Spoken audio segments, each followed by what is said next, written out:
Hello there, you beautiful people. My name is Willow, and welcome back to Beyond All Reason for an 8v8 cast on the cards today.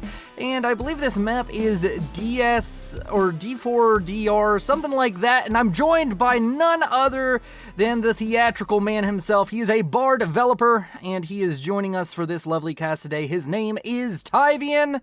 And I am happy to have him here today. I'm going to slow down the game to half speed while we go through player introductions. How you doing today, Teifion?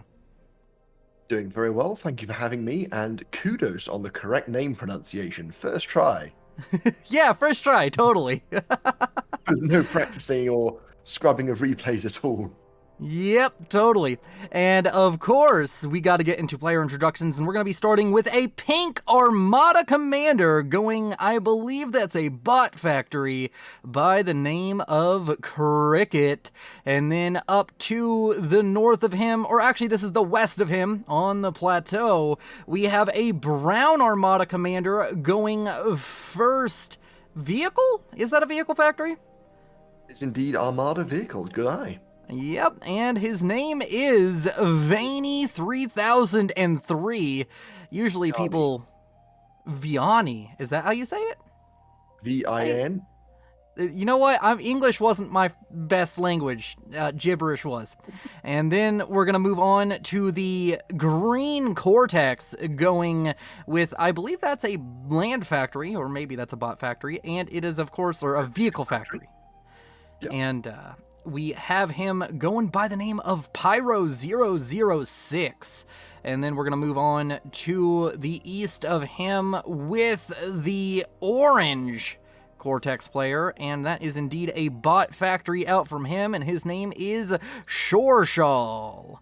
Then we can move up to the plateau of the west of him. Another Armada commander, another vehicle factory, and another beautiful name. His name is Star-Lordy. And then over to the north, or nope, this is west. I should stop trying with the directions. This intro is botched. Star-Lordy. Wait, did I get his name wrong? Star-Lordy? No, you are west from Star-Lordy. Your directions are on point. All right, and it is a yellow Cortex commander, and of course, one second, I need to do that, and he's going by the name of, we're going to call him Lie, because I don't know how to say gibberish. Gibberish is my first language, but he's gone. A yellow Cortex has a bot factory out, and we need to speed up here a little bit as we're moving on to a red Cortex going bot factory by the name of Taco3281. And then up here to the north, we have Ram This, a very striking shade of pink, and he is, of course, going first bot, and he is Armada. And then we're going to move on to the second team, and we're going to have Teifion introduce them. He'll probably do it a little bit faster than me. And of course. So first of all, we have a turquoise Armada going vehicles with Clark's 166. And he's opened vehicles with a solar by the look of it, which is interesting. We then have Angkor Shag, who has opened, I can't see his factory from there, but he's opened bots as Cortex by the look of it, and Wind as well. We then have behind him, in the teching spot for the East team, we have Mixmus, who has opened Cortex bots. South of him, we then have Bumquatsek, who has opened Armada bots in another teching spot. South of him, we then have Big Fonzie, otherwise known as just Fonzie sometimes. He's unsurprisingly opened Armada bots. He's well known for that. We have Hugh, who has opened Cortex vehicles. And he's going artillery very early there. That's interesting. Yeah, we'll have to talk about that here in a second. We then have, to his west, we have Jajabe, who is Armada bots as well. And then the final position north of him is Hemorrhoid, who is also Armada bots. And he is the best color of cyan. And of course, we can take a look, zoom out, look at the map. I'm going to go ahead and ask Teifion, who is a much better player than me. By that, I mean he plays the game regularly, which pretty much anybody, you can be a better player than me at bar too, if you just play more than 10 games a month. And of course, We can look at the map, see what these players are up to. What should we expect out of this map today, Teifion? So the way that this map is designed, you have approximately 4 lanes of contact. So the people on the right-hand side of the West team and the left-hand side of the East team, they will be normally producing units, getting them across the field as fast as possible, and seizing all the metal spots. Those are the little circles that you can see in different places. The people on the back of their teams, so on the edges of the map, they are more likely to be economying up, teching up, getting out the bigger units a little bit faster. In some cases, they will supply the advanced construction units to their allies. In others, they won't. It really depends on how the game is going and how well the players know each other. Is one of the big things there. In this case, we have Fonzie sending a whole bunch of ticks across the map. I'm assuming he's sending them across into someone's base, and he's going to go and target their power production, likely. So typically, in a game of Bar, you will find that you are metal constrained more than anything else. However, if you lose a good portion of your power production, you will very quickly become power constrained, especially at this stage of the game. Yep, It's worth noting. I know all too well the power stall struggles. At least that's the terminology we use over in the FAF community. Power and for you all would be metal stall. And that's a lot of wind power going down for our boy in pink. Of course, that's Cricket, and he's going to be very unhappy with that result. And on the other side, Big Fonzie going to be very, very satisfied with that tick explosion on that power grid. Definitely. Worth noting that Cricket, he played greedy. He didn't build any laser turrets to defend his base, and Fonzie got incredibly lucky about that. Plus, Cricket had bunched up all of his power production together. So yeah, Cricket will be energy constrained for a little bit, but it's not going to set him back too much. It just gives that little bit of edge to his opponent, Jajabe, who is opposite him at the moment. Yeah, and I have a quick question for you. I've seen laser towers used quite extensively. It's kind of a staple of Bar and one of the big defining features compared to its contemporaries in the kind of simulated projectile RTS scene.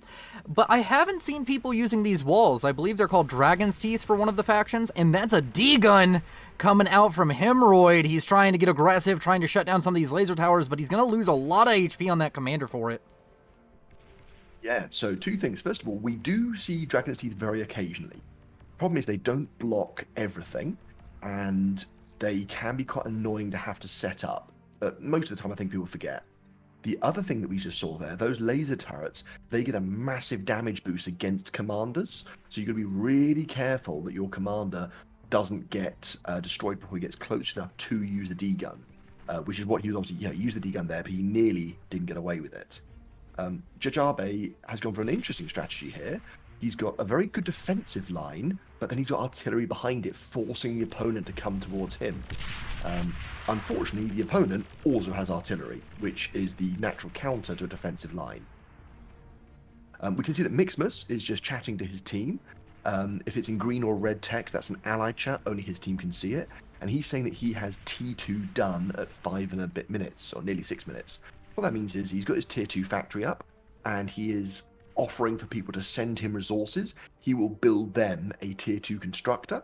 The advantage being they can get the tier 2 economy buildings and make more resources from the same amount of land, which is a big deal, obviously.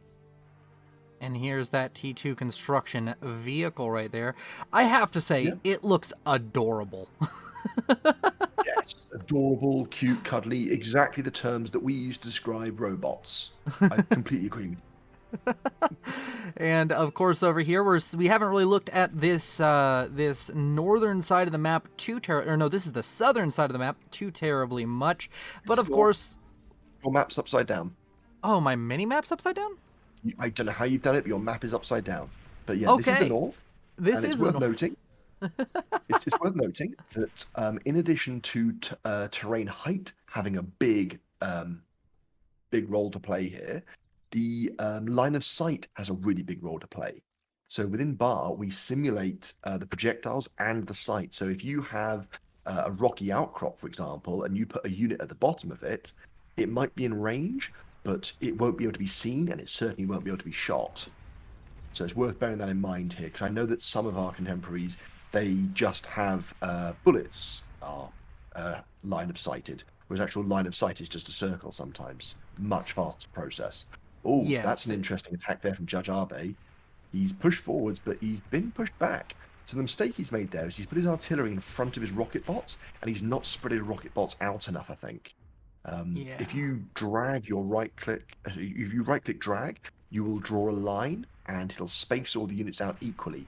Just drawing a bigger line would have spaced them out a bit more and probably made that work a lot better. Obviously, we can also see that his ally, that Cricket's ally has moved in to help him. There's some units nearby, which probably had a big role to play in that as well. Yep. Wow, And Fonzie is something. far forwards, as you can see there. He's just pushed straight past Jajabe and Shorshao. Yeah, He's that. not even stopping. He's just going for it. I mean, this strategy already worked for him once there in the early game with those ticks. I don't know where the music went. A little bit eerie, but I'm sure it'll be back later. It's just taking a coffee break. But it already worked with the ticks earlier. He just walked around the position of Shorshal, and now he's going to do it again. He's noticed a weak point, and I think he's going to try and pressure it. And it's not like Jajabe over here isn't being aggressive himself, so I think he's just trying to give some support to his green ally over here. And he has a moderate-sized army. I don't know if it's actually anywhere near good or big, because it's kind of deceptive. A lot of the smaller bots just kind of get mowed down. Bots very somewhat fragile, I guess is the word I'd use for that. And Jajabe attacked a couple of minutes ago. Cricket had 0 defenses. In the time that Fonzie has taken to get there and exploit this weakness, Cricket has built 3 or 4 laser turrets, and he's still building more. So while Fonzie was... Oh, never mind. Fonzie just traded commanders there. Now, the interesting part here is those commanders each leave behind 2,000 metal as a wreckage. That's nearly enough for a tier 2 bot lab. And they also leave behind these Well, two one of them did, because gravestones. one of them died first, and then the other one's explosion blew up the corpse of the other one. So there's 2,000 metal on the floor here, so you can see both teams getting in as fast as possible. Fonzie, 2 constructors right there, ready to go and reclaim it. He's reclaiming it right now. So I had a quick question, because I've seen this many times. I've seen comms walking around with halos, and that means that the comm has been revived. Can you only revive the comm if you do not reclaim the metal, or can you revive it off these tombstones? You can revive it as long as there's some of the wreckage left. Okay. So at the moment he's extracting metal out of the wreckage. Let's say he leaves it with 1,000 metal left. He can revive it, but he has to put 1,000 metal back in first.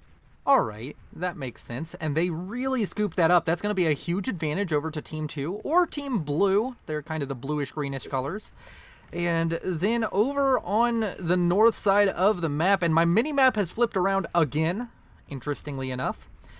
We have a lot of terrain going on, and it does seem as though, in general, Team 2 right now is just kind of getting the upper hand. As far as map control goes, if I just zoom out for everybody here and get the units on screen, the middle of the map is pretty much dominated on all fronts by this blue-green team. The red team needs to start working on that. Well, that's the interesting part is in the very top right-hand corner of your screen, while you have the interface visible, it shows you the production for each team combined, and each team has an advantage, but it's not an insurmountable advantage. It's worth noting that Taco, the red player on the West team, he's got a fusion plant either in production or nearly finished, as does CGHI. Yes, we can see there's a fusion plant that has been finished.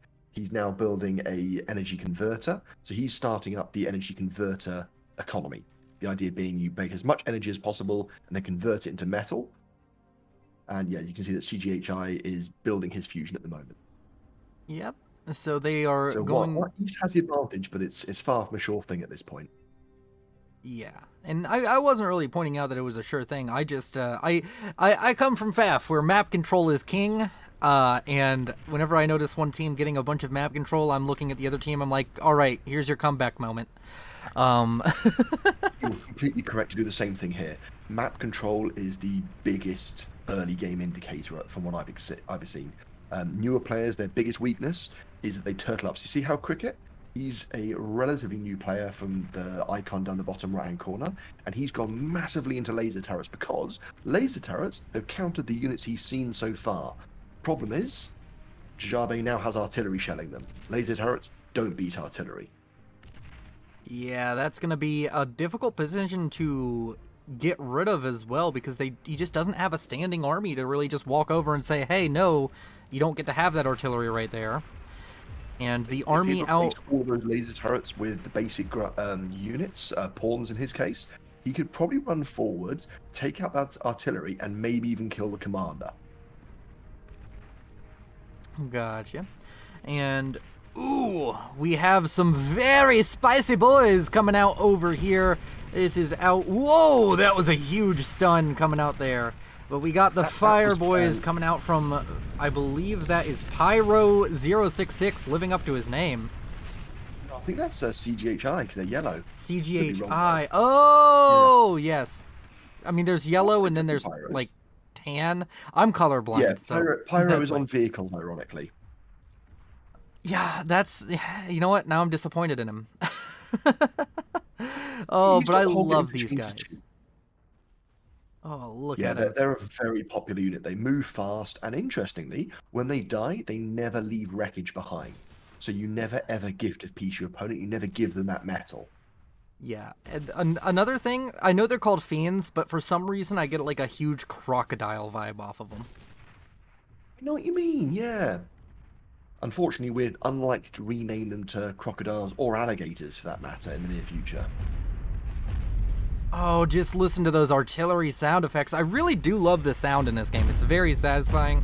And another thing, there was recently a graphical update to the game, and I have to say I'm really liking the way it looks. I also think that with this camera that's been implemented, it's just, you get so many cool views of the battlefield, like watching these artillery tanks just rain hell down upon the other side of the map. Unfortunately, this camera view is literally garbage for trying to control units, or it would be amazing. Oh, yeah, no, I would never want to play a game. From here is not working. Yeah, I don't want to play a game like this, but I'm more than happy to watch one like this. And, of course, we have a few units out from CGHI. Starting to push forward. He has those fiends, but it also looks as though he may have... Is that hounds, or what's the name? I remember these guys. He's also got a radar jammer and a radar bot. So he's able to see where the opponents are with their dots, but the opponents, they just have a rough idea where he is because they can guess where the shots are coming from, but their accuracy will be terrible. It's worth noting that East team, they still have a resource production advantage. It's their game to lose at the moment. They've lost a little bit of territory south, but they're holding north really nicely. Anchor Shag's position is especially effective. He's got that center hill, which shells Ramthis, but also is able to shell south of himself and hit... I can't remember whose base used to be there, but they've left at this stage, I thought. No, Shorshal. Right? Shorshal's still here, but he's not doing anything. Yeah, Shorshal. And, of course, lots of things to be watching here. And another thing I want to point out is you were talking about the resource advantage. Sometimes, I believe it's salvage related, but sometimes we're seeing up to 100 metal production difference between these two teams. And yes, so that will be the salvage because it fluctuates so wildly. Salvage is a really big part of the game. So each of those wrecks, they are 1/2 the metal cost of the unit originally. In addition to that, both factions get resurrection bots, not vehicles, just bots, and they are able to resurrect units for free. Well, free for metal. They cost a bit of energy, but no metal cost whatsoever to resurrect units, which is unsurprisingly incredibly powerful, given that, as you can see from the resources on the right-hand side, almost everybody is metal constrained, not energy. Yeah, and another kind of thing that we need to look at here as an attack, seemingly going to be forming up over here for... That's a lot of fiends now coming out from, I believe that's Miximus. And he wants to push forward. He wants assistance from Big Fonzie. Big Fonzie trying to just scoot by with some ticks. Yeah, so Fonzie's running forward with the ticks. They've got more sight range than the fiends. And the idea would be that the ticks can find out where is safe for the fiends to go. Unfortunately, nowhere is safe. Ideally, they'd have sent the ticks out a little bit further ahead, so the fiends know not to even move forwards at all. because there wasn't anywhere safe to go, unfortunately, for them. Yeah, that Ultimately, makes... they could have gone east a little bit, north, go through Anchor Shag stuff, and then go south from there. That would have allowed them to dodge a lot of stuff and not be seen at all, because there's nothing covering Anchor Shag stuff at the moment. All right. So, just a quick question. You're thrown onto Western team side, Team Red side. You're given any of these players' positions. What is the play for them right now? Because it's very apparent that they're just a little bit behind here. I don't think it's untenable just yet. I don't think we're going to be calling it right now, but it's looking a bit dire. There's one very simple strategy that would work, that would likely work incredibly effectively. Unexpected air raid, every time. Paradoxically, it becomes expected at that stage, but that's beside the point. Typically, until you've seen aircraft on the opposing team, most players won't build anti-air, especially in the large public games like we're seeing here. This is an 8v8 public game. It's not like a competitive game. In a competitive game, different story entirely. But at this sort of game, very little anti-air. I'm looking at the screen at the moment. I'm seeing a little bit on the far right-hand side up that hill. But that is basically it. And obviously, this is the team that I'd be taking control of. But yeah, unexpected bombing raid would be where I'd look to go. Because odds are you're behind on economy. You're not going to win the race by doubling down on your own economy. They've got a head start. You're not going to catch up. That makes a ton of sense here. Worth noting. So I've not played FAF, so I could be I may be the same here. But the economy buildings are very vulnerable. So you saw the wind turbines earlier. When one of them blows up, the rest of them that are nearby, they chain, and all of your energy goes at once. It's even worse when you get advanced fusion reactors later. Just to give you some information about FAF, and maybe one day you'll play it, it's a mix. For example, metal extractors, as they are here in Bar, are extremely fragile. That's not the case with Supreme Commander. Whenever you upgrade, especially when you upgrade, but even at the Tech 1 phase, a Tech 1 tank will take 15 to 20 seconds to kill a T1 mechs. And metal is a lot more stable until you start getting into what our equivalent of energy converters are. They're called mass fabricators. Those are volatile, but other than that, power is very volatile, but you can kind of just negate it entirely by just having a tiny bit of spacing. It's not nearly as fragile either. In Bar, a couple of units get into your base early and you didn't build a light laser tower, your entire base is under threat. In FAF, you would have time to build units to kill the units in your base before those two units cause a major issue, if that makes sense. Yeah. Less punishing, let's say. Yes, it's less punishing for those kind of small mistakes, and then it's more punishing in some other aspects. For example, you mentioned how every wreck of a unit here has 50% of the mass value. In Forged Alliance, it's 80. So it's even more. It's 80% of the cost of the unit is in the wreckage. So if you take a bad fight, if you overextend and you fight on bad terms and in your enemy's territory, you give them a lot of economy, and that was a nuke. That was indeed a nuke. So I wouldn't have recommended that as the way to get back in. Obviously, they'd been playing the nuke a while ago, and it clearly worked. But the reason that you would be wary of it is one anti-nuke defense will block nuke in a very large area. One thing I love about Bar it targets the nukes if they're in the air. So you can just see Hiju has just started the anti-nuke at the moment. If the nuke is targeted in the area of the anti-nuke, it'll intercept it. If you target it behind the anti-nuke won't do anything. What I was going to mention is that Bar has something that I would love in FAF, and I know it's not actually... I haven't seen it used in the replays I have watched, but you all have a mobile anti-nuke. I would kill for that in FAF.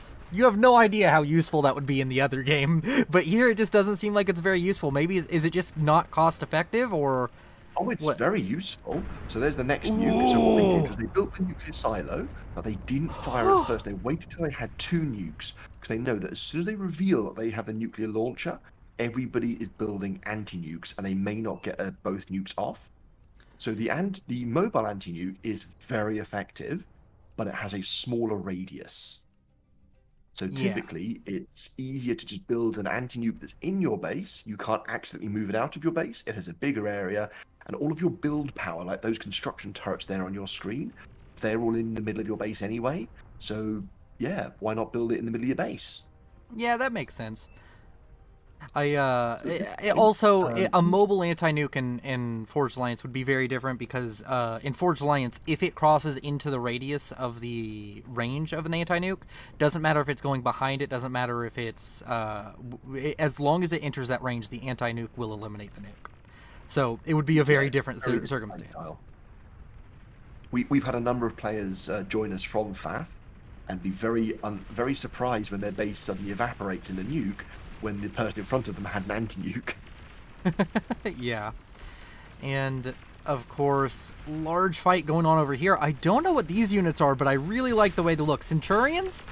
They kind of Pretty much, yeah, remind me of the Sumo, which is kind of my favorite unit. So yeah, I they're Centurions, and they are typically not as cost effective as some of the cheaper ones. However, they've got good range and they're very tough. They're high end tier 1 and really good as a defensive measure, essentially for blocking things and tanking. Now, the interesting part here will be how do Jajabe's allies help him? So Fonzie, for example, is probably going to expand. He's going to cover more of the front, and hopefully Jajabe will be able to rebuild his base. yeah, If he's needs to really deal lucky, with those his allies tanks. will gift him several units, hopefully production ones. So, It is worth looking at the purple base and red base because they're typically their biggest techers. So it's always interesting to see what they're going for. So we can see that Star-Lord is going for tier 3 construction facility, and Randis has what? No, so yeah, tier 3 construction facility just there. He's not got the economy to support it, so we're not going to see anything interesting out of that for a while. However, Taco he's still doubling down on his energy production, so he can make more and more metal with that. There's his nuclear size, you can see. He's also got 2 airfields, so if the enemy suddenly start producing aircraft, he's able to very quickly produce his own fighters to counter them. Now, it'll be interesting to see if this nuke gets countered or not.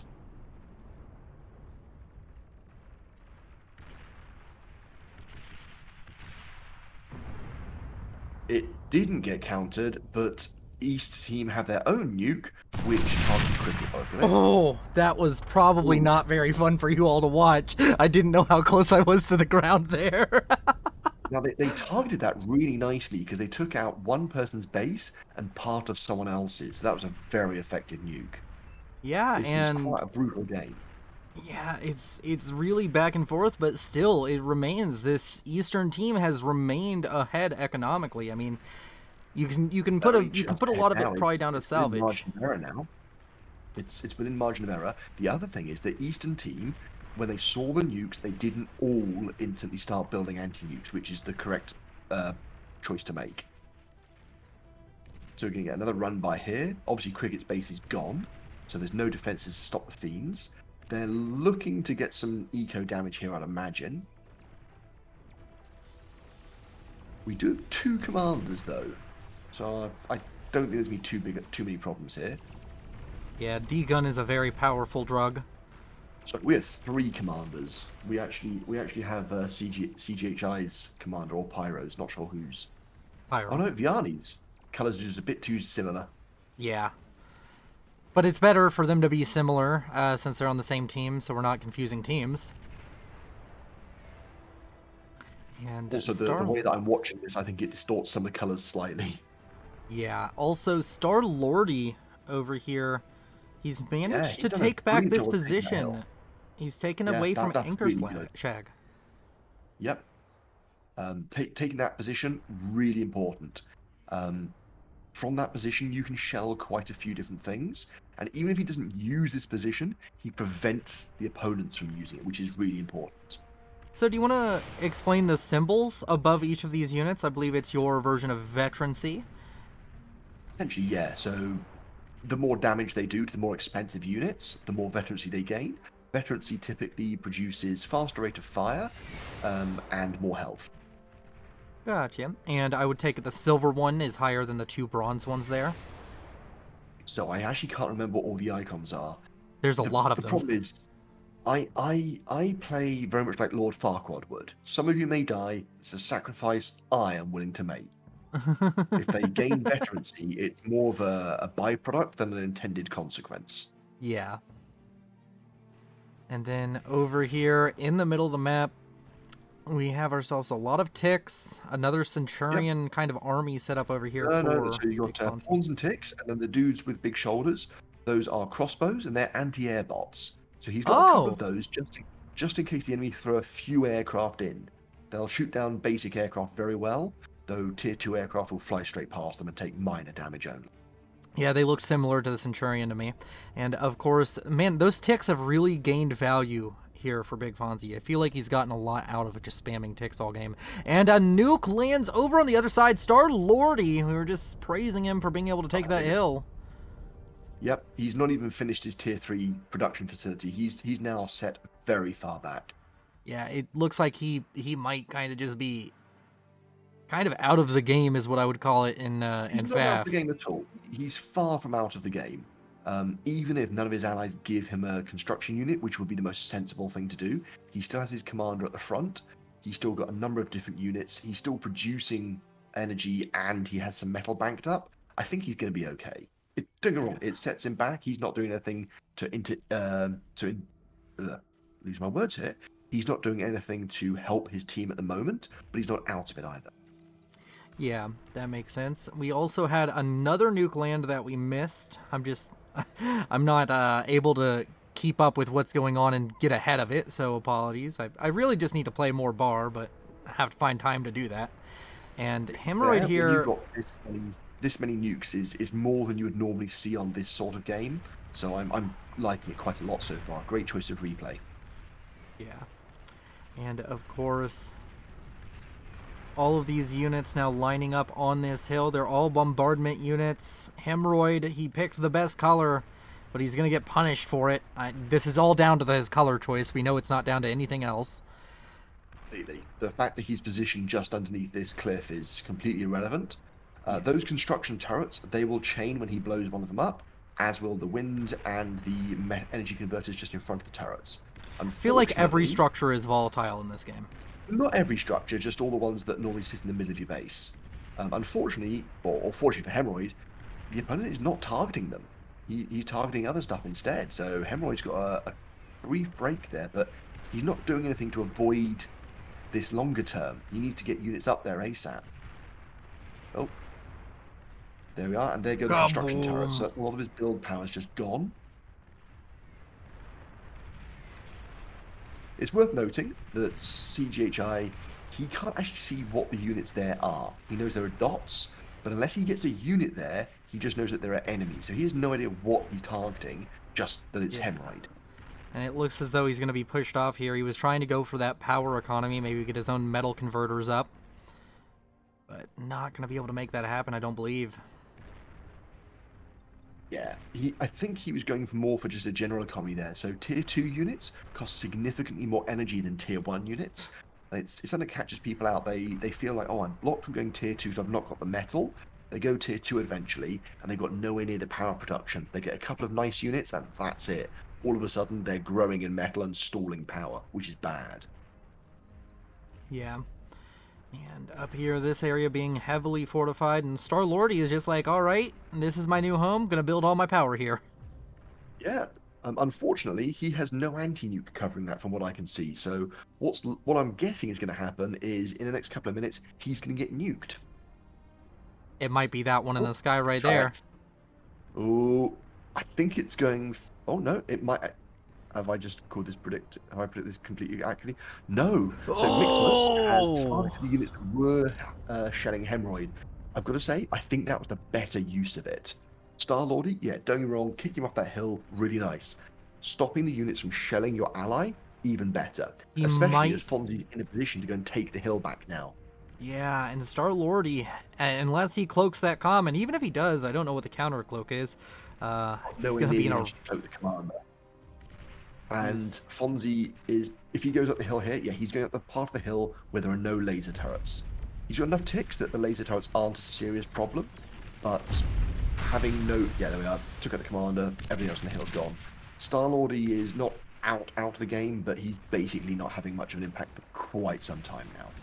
Yeah, he Interesting, does though, have... he has finished his tier 3 construction facility, and he's produced a tier 3 unit. What is this It's unit? not a very good one. It's a hovercraft with a very fancy laser beam, but it's a not a very good Cadfract. tier 3 unit. It's arguably tier 2.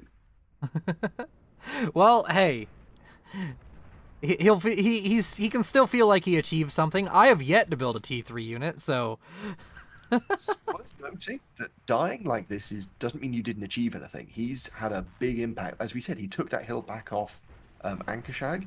He's obviously been helping ram this at the front line. He's not been an AFK player. He's been helping his team. What we can see Fonzie doing here is he's building cloaked metal extractors, not on metal, because when they die, they blow up in a cloud of EMP, which is what we saw earlier.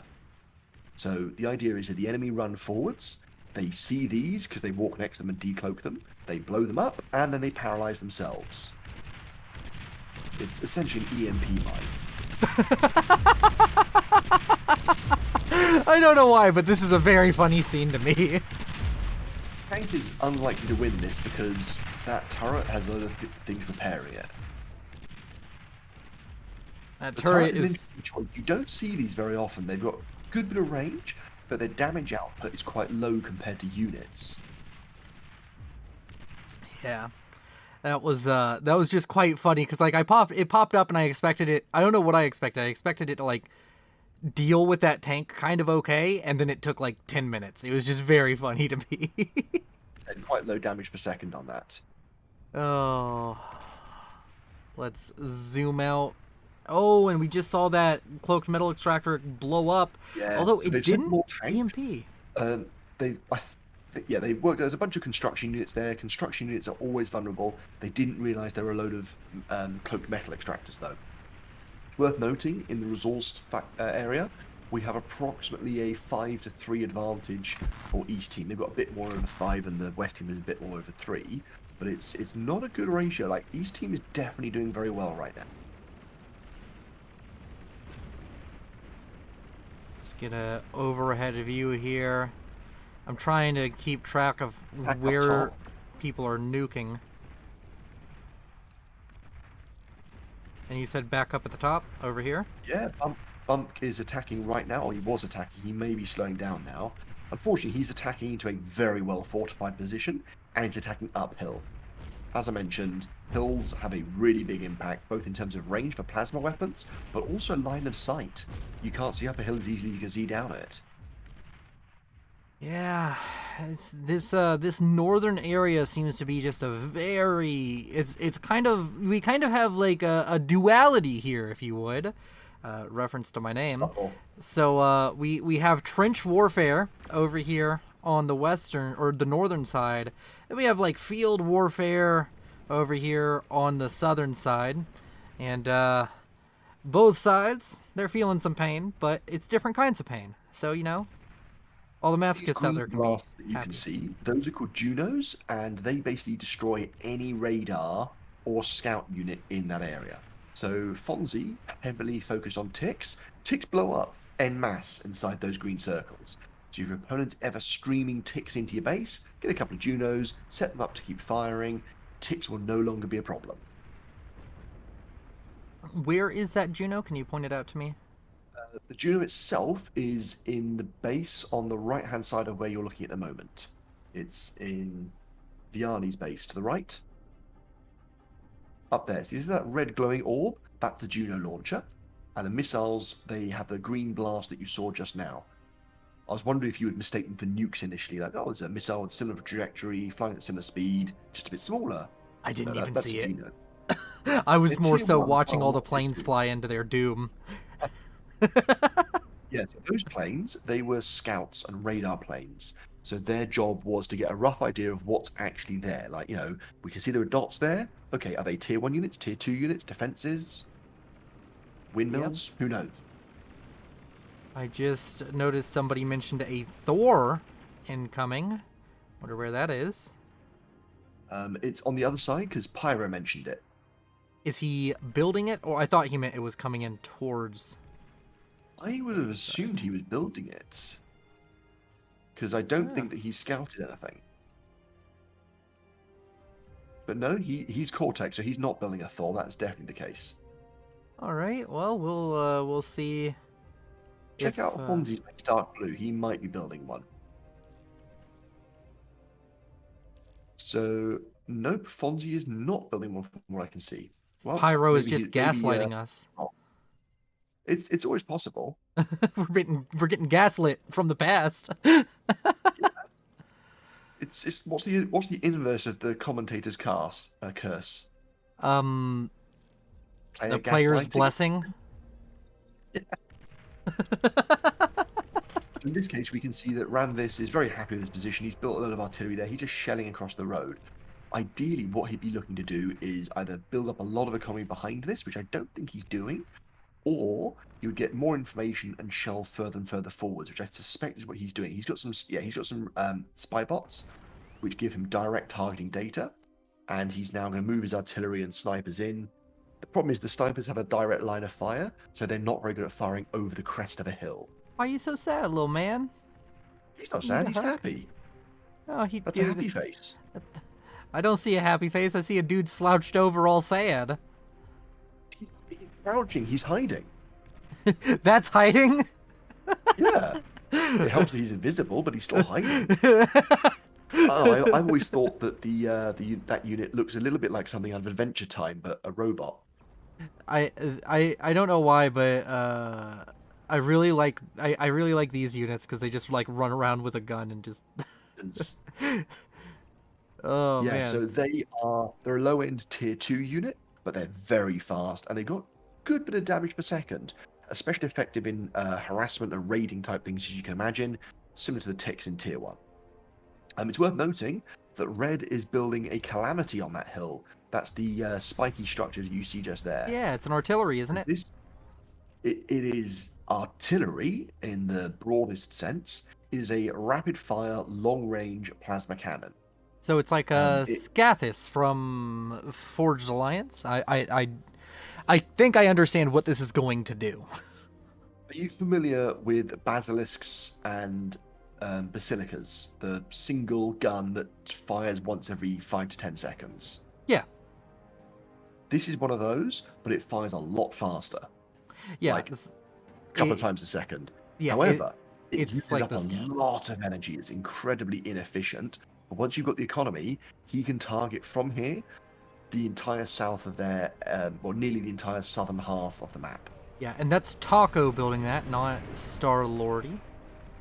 Correct, yes. Taco has a lot more energy production than Star-Lordy does. He has enough energy production, hopefully.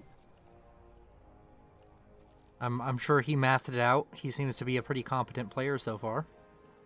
I'll assume that he's mathed it out. The vast majority of people do not math out that, oh, I have the exact right amount of energy to build this.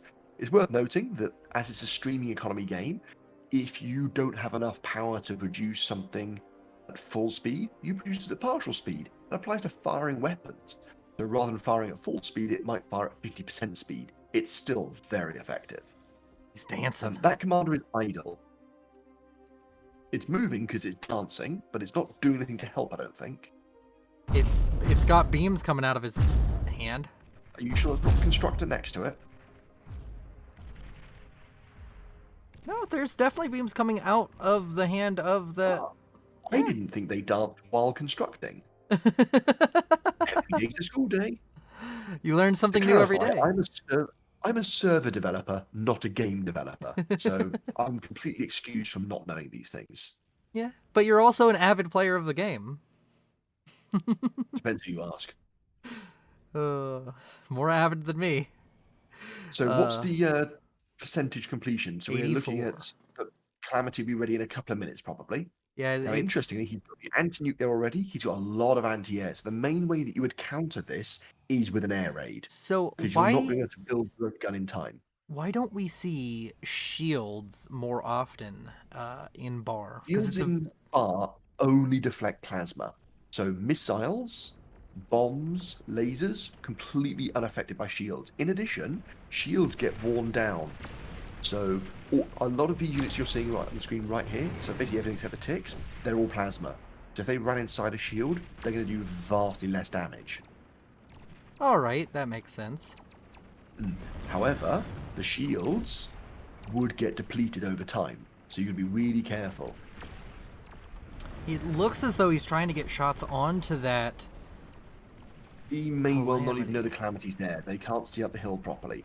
Now, if they've had air units in the nearby vicinity, they'll know there's a Calamity there. The other way that you can deal with this is Armada get EMP missile launchers. Build 3 of those with the right timings, and you can just perma-EMP the Calamity. And that's an incredible return on investment. The Calamity is insanely expensive, especially compared to Oh EMP. no, Star-Lord's only T3 units are gonna die right here. Oh, poor Those Star-Lordy. might be tacos. I don't know that they're Star-Lords. I think they might be tacos. Oh, that goes another Let's go commander check. down. Yeah, they're And tacos. But Taco very sensibly is trying to make sure that he can't get flanked. Because he needs his base up for the next couple of minutes so that he can start shelling the enemy. This could come down to the wire. So those glowy orb things that you see in Taco's base, those are advanced fusions. If one goes, his entire base is going to go up because they will change. Yep. Here comes the Calamity. It's firing on heavily by the look of it. And you can see the explosions in the background, how much damage it's doing.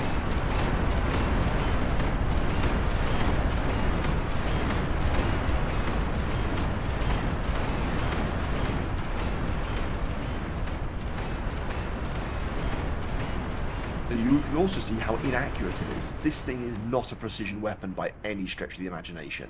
This is a long range, cover a large area in debris type weapon. yep, it's a Scathis. I mean, I'm not saying like anything. It's not a derogatory thing. It's just this is what I know as a Scathis, and I love it. I wasn't sure exactly how the Scathis worked, if it did like a burst of fire, reloaded then another burst or something like that. It is a burst fire, reload, another burst, but the I original. think a nuke just blew up on the top right hand corner of where you're looking at the moment, in Vianney's base. Something just blew up. Oh, we've got some Thors. Pyro was Thors. correct. Thors are coming.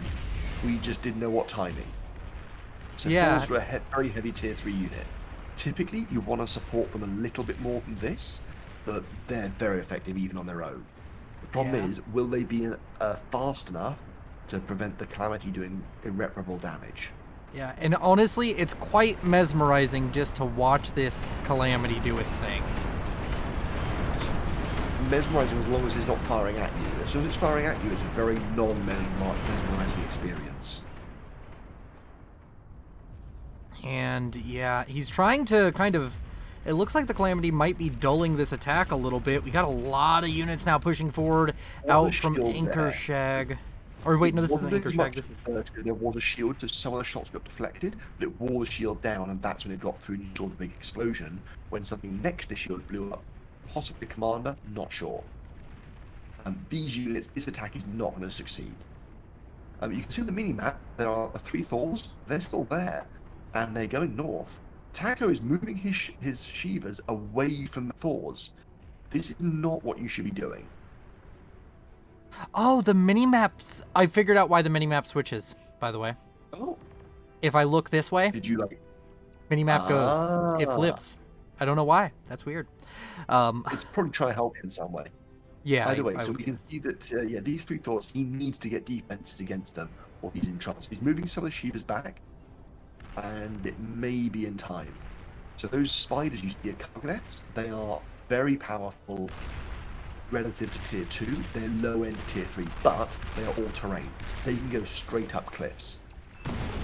Oh, that's one way to deal with a Thor. It is, however, Not- Thors are very tough, and also at this point very close, so you've got to be very careful with that.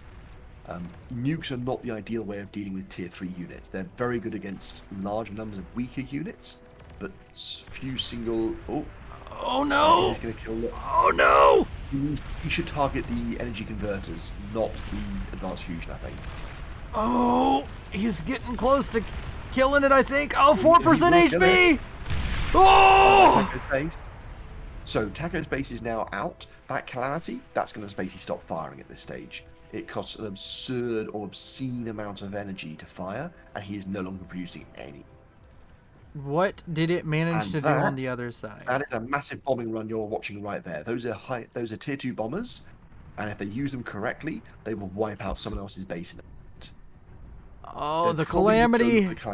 The last thing left, it goes down. Oh, no. West team just resigned. The bombers don't even get to have fun. Well, I'm still going to follow them because this is fun to watch. Oh, of course. If the Calamity had been there, it wouldn't anymore. All right. Thank you for joining me, Teifion, and thank you to everybody who hits that subscribe button down below, everybody who hits like the button. Thank you to the Patrons and channel members who support me so much, and thank you to the people who have been super thanking. That is very kind of you, and a few people have done it recently, so I figure shout you guys out. Teifion, would anything you want to say to the people before? Yeah, in addition to liking and subscribing, like always, what everyone should do, if you want to see more like this, is comment saying that you want more bar streams. We're trying to convince him that he should be streaming bar a bit more. We think it's great. He says he thinks it is, but actions speak louder than words. No, it's been a pleasure co-casting with you, and I've really enjoyed it. I didn't have to sit down and do bar today. I'm kidding. And no, we're gonna do more bar, maybe something with Requiem coming up here soon. And yeah, thank you all for watching. You've been beautiful. This is Willow. Signing off. But if I lay down and I play dead and I stay dead, maybe you'll get sick of being the